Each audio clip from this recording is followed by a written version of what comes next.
All right, boys and girls, so we are back and I'm going to continue reading. If you noticed, I left around here, so why don't you guys read along with me, okay? If you can't, I know I'm reading a little fast because I have the 5 minutes with this app, okay? But I'm going to remember I have underlined key details, I have made annotations, I have used the green to define words I might not know the meaning and use the context clues around them, okay? So I was here. After that, he started asking many questions about how things worked. One of his most common questions was just one word, why? His parents tried to answer all his questions, but sometimes they simply did not know how to answer. It was Edison's curiosity that helped him become a great inventor. So one of the questions is, can you tell me more about Edison, his character? What was he like? I already see lots of words in here that help me answer that question. At 7, Edison went to school in one-room schoolhouse with children of all ages. The teacher thought there was something wrong with Edison because he questioned everything. He also did poorly in math and had speech problems. After 3 months, Edison's mother removed him from school. She decided to teach him from home. She knew her son was smart and needed more attention. So, boys and girls, a big clue on this paragraph about how he was and how his mom did not give up. Edison grew up very curious about the world. For years, Edison was happy learning at home. He loved reading all kinds of books. By the age of 12, Edison started asking his parents very hard questions about science.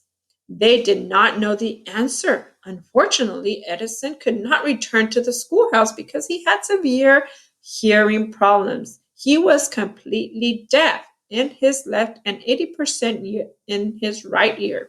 So he continued to learn on his own. His favorite subject became the new technology of the time, electricity. Ooh, big hints, boys and girls, here for the next questions and answers. The young inventor. As a young teen, Edison tried to earn some money for his family. He handed out flyers or advertisements that asked people to vote for Abraham Lincoln as the next American president. He also learned how to send telegraphs. Telegraph messages were sent along electric wires as a series of clicks and blips.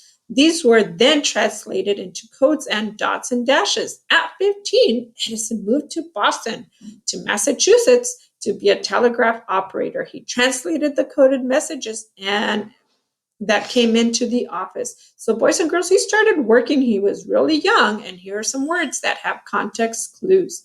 At the same time, Edison continued to work on his own projects. He came up with the first patent, an electric voting machine. The only problem was that his machine did not sell. Edison was disappointed. Boys and girls, are you still reading with me? After that, he decided he would never waste time inventing things that people would not want to buy. Now, boys and girls, this isn't a quotation. That's why I put it in blue, because those are his direct words. The laboratory. Edison moved to New York City in 1869. 2 years later, he developed the universal stock printer. This machine was a new type of stock ticker. It sent the most current prices for company stock shares through telegraph wires. A printing device at the end printed out the prices on a long ribbon of paper. The telegraph company paid Edison $40,000 for his improved machine. It was his first successful invention. With the money from his stock ticker and other inventions, Edison opened a laboratory in Menlo Park, New Jersey. He hired scientists to help him develop and test inventions. Inspiration cannot be found in a pile of junk, Edison once said. It can be found. Sometimes you can put it together with a good imagination and invent something. So, another quotation, boys and girls, okay? So, remember to look at all this information to help you with your question.